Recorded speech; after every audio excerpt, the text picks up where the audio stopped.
as an approved location. And so I just want to kind of bookmark that in your mind when we kind of get to the certain screen that you can list out pre-approved locations that employees can clock in and clock out of successfully. And the contact list is where you can do that. As I'm talking, if anybody has questions, feel free to jump in, because I want to make sure that we're having the right conversation at the right point in this training. Under schedule is going to be some required data entry, and specifically this one right here includes shifts in QS clock. So typically you're going to want your employees to clock in and clock out of their shifts with any client that they serve. And to do that, we would just check this box. Now, at the end of this call, I can actually run a process to just check this box for everybody all at once, so that you don't have to go back in and individually select this checkbox. And we can do the same thing here as well. Geofencing. Please do that. Yeah. And it only works just bulk applying if every client has an authorization. And so the authorizations, again, is another one of those necessities prior to scheduling, and just kind of the things you got to get added just so we get some scheduling output. Because scheduling is going to help us get our payroll data. It's going to give us our billing data as well.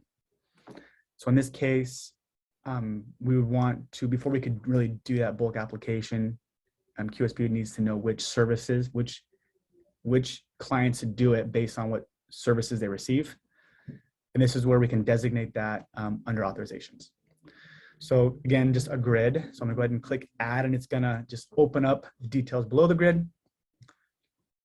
And again, I'm guessing, is Tammy just receive SLS?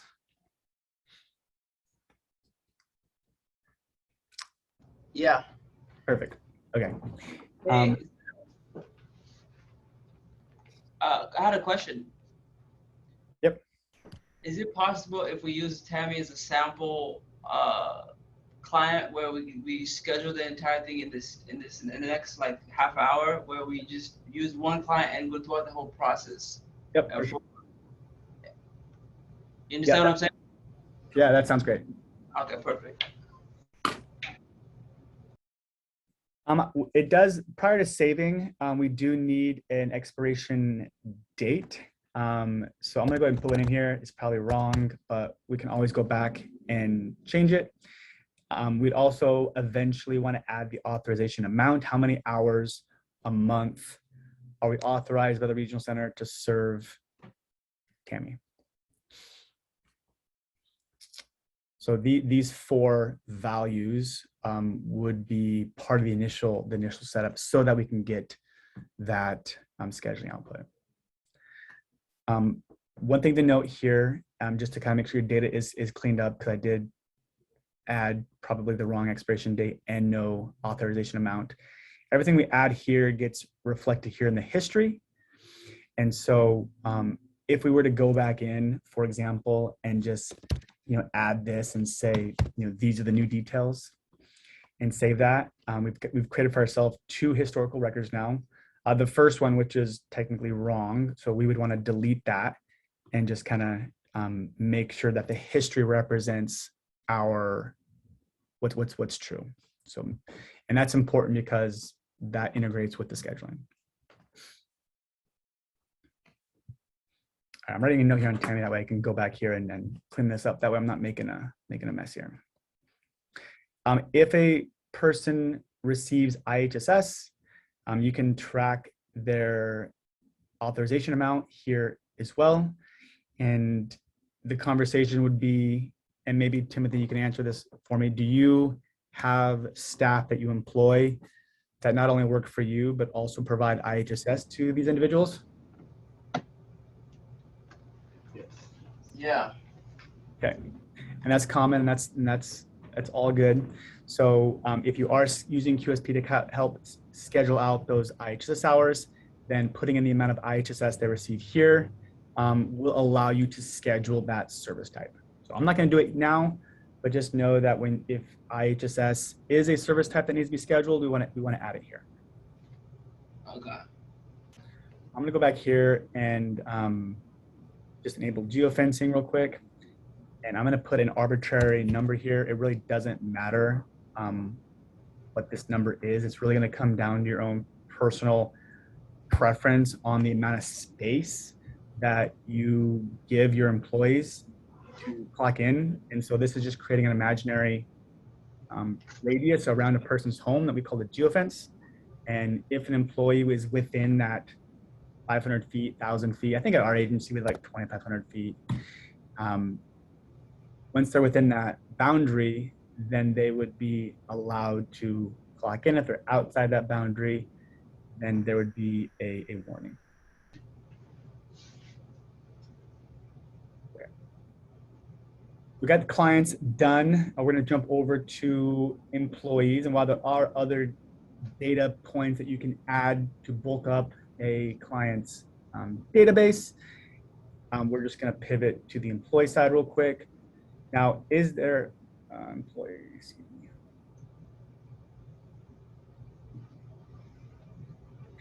Is there an employee in this list or in the database that works with Tammy?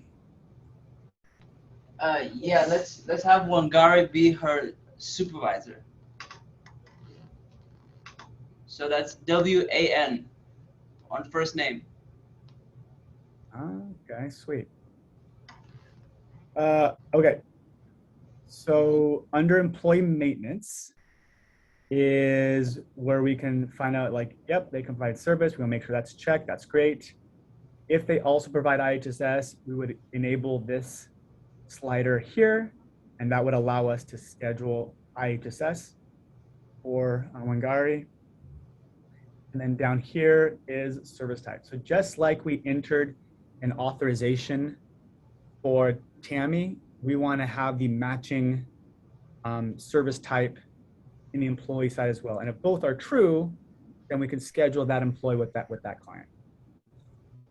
Now, one of the cool things with QSP is that we've have SLS as one of our default service types. That's our agency not only provides a software product, but we also provide supported living and independent living services to clients as well. So we created a product to help solve our own solutions. And so our company is called Compass. And so QSP is the product that we use every day for our own needs. And when you're going through, and so SLS has two expressions, what's called a premium and a standard service type. We only really need one. And I believe the only reason why you would have the second one is if you pay employees a different rate, daytime versus nighttime. I'm pretty sure it's not true for this case. So we can simply just select the premium service type and can schedule, and then we're good to schedule. This was ready to go.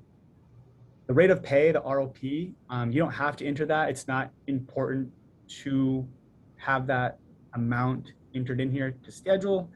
But if you want to use QSP as a database to track rates of pay and rates of pay history, you totally can, but it's not necessary for scheduling. Hey Zeb. Yep. Can you add a service type or no? Like, is it just the SLS and premium, or you can? Oh, okay, up there.